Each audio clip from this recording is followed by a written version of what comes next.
Anda menyaksikan Tribun News Update bersama saya, Siska Mawaski.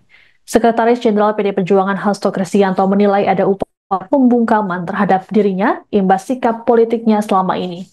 Menurut Hasto, proses hukum yang menjeratnya kini terkait dengan mantan kader PDIP sekaligus Presiden ke-7 RI, Joko Widodo. Dalam jumpa pers pada Selasa 18 Februari di Jakarta, Hasto mengungkapkan 4 sikap politik yang membuatnya jadi sasaran penegakan hukum. Pertama adalah menolak kehadiran Israel di Piala Dunia U20 pada 2023 lalu. Hasto menerangkan bahwa sikap ini berpijak pada komitmen serta prinsip Indonesia sejak Konferensi Asia Afrika di Bandung pada 1955. Kedua, soal penolakan masa jabatan presiden menjadi 3 periode. Ketiga, mengkritik putusan Mahkamah Konstitusi atau MK yang mengancam demokrasi. Kemudian keempat, menentang penyalahgunaan bantuan sosial saat pemilu 2024 yang dianggap jadi alat politik untuk membujuk rakyat. Dalam kesempatan tersebut, Hasto menekankan bahwa dirinya siap menghadapi proses hukum di KPK. Namun Hasto menekankan bahwa hukum tak boleh dijadikan alat politik untuk menekan pihak tertentu. Hasto sendiri akan memenuhi panggilan KPK pada Kamis 20 Februari esok. Adapun sebelumnya, Hasto sempat mangkir karena meminta penundaan pemeriksaan lantaran tengah proses pengadilan pada 1 Januari. KPK menolak alasan Hasto, menyebut proses pra-peradilan tak menghalangi proses penyidikan. Tindakan melawan hukum yang dilakukan oleh saudara Rosa Purba-Bekti. Apa yang dilakukan oleh penyidik KPK tersebut selain sangat intimidatif, tendensius, juga tidak bisa dilepaskan dari kepentingan politik di luarnya. Dalam panggung besar politik di Indonesia, apa yang terjadi tidak bisa dilepaskan dari sikap-sikap politik yang saya sampaikan sebagai Sekretaris Jenderal DPP PDI Perjuangan. Sikap kritis itulah yang menciptakan hadirnya rasa tidak senang dalam diri seseorang yang mengidentikan dirinya sebagai seorang raja. Pertama, penolakan terhadap kehadiran kesebelasan Israel dalam Piala Dunia U20 tahun 2023. Sikap resmi PD Perjuangan berpijak pada konstitusi sejarah dan prinsip-prinsip kemanusiaan yang tertuang dalam Dasar Sila Bandung.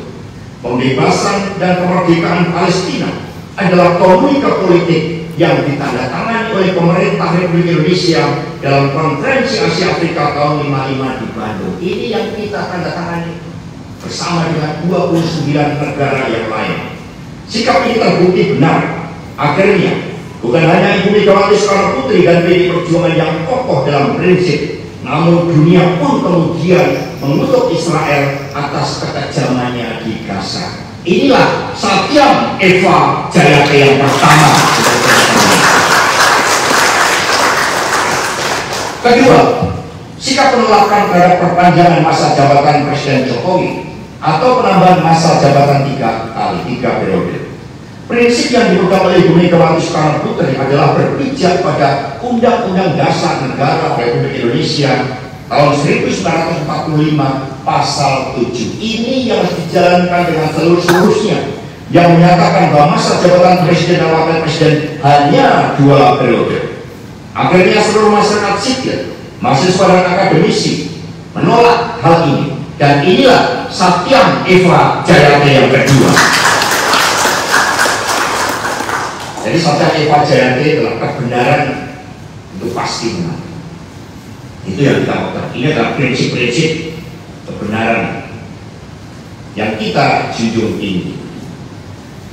Yang ketiga, ketika konstitusi dikebiri dan demokrasi terancam mati melalui keputusan MK nomor 90 tahun 2023, inilah abuse of power dengan menggunakan hukum dan diduga penuh dengan intimidasi dan penggunaan kekuatan kapital akibat campur tangan Presiden Jokowi dan Ketua MK saat itu Anwar Usman. Sikap tegas Ibu Megawati Soekarno Putri terjadi karena ketaatan pada peraturan perundang-undangan. Apa yang terjadi di MK ini akhirnya tercatat sebagai titik paling gelap dalam sejarah demokrasi Indonesia. Dan inilah Satyam Eva Jayate, sebab konstitusi itu memiliki roh. Dan Sekiranya itu dilanggar melalui abuse of power, maka bisa menciptakan krisis. Kita yang tidak menginginkan itu. Maka kita juga akhirnya berproses, meskipun itu semua adalah prosedural. Keempat, masyarakat Indonesia mencatat bahwa di dalam Pilpres dan Pileg tahun 2024 serta Pilkada 2025, berbagai penggunaan mesin politik yang bukan partai politik kembali terjadi. PDI Perjuangan menyampaikan begitu banyak catatan gelap atas praktek demokrasi prosedural yang berwatak otoriter populis ini. Komisi Pemberantasan Korupsi atau KPK memastikan bahwa kasus yang menjerat Sekretaris Perjuangan Hasto Kristianto murni penegakan hukum. 3 pimpinan KPK kompak membantah tudingan yang menyebut kasus Hasto terdapat unsur politis.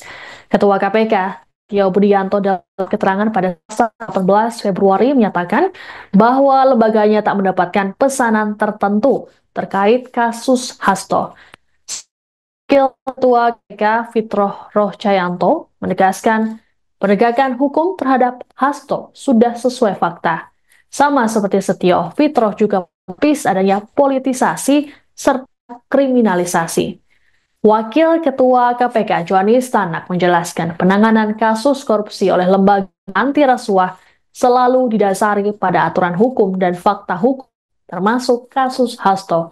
Namun menurut Tanak, seseorang dijadikan sebagai tersangka berdasarkan alat bukti seperti bukti elektronik, saksi, ahli, hingga tersangka itu sendiri.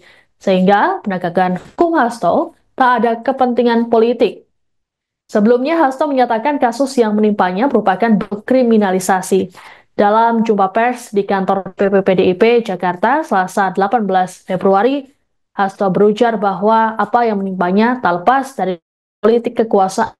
Menurut Hasto, berdasarkan eksaminasi hukum dari berbagai ahli, tidak ditemukan fakta hukum atas penetapan tersangkanya. Download Tribun X sekarang. Menghadirkan lokal menjadi Indonesia.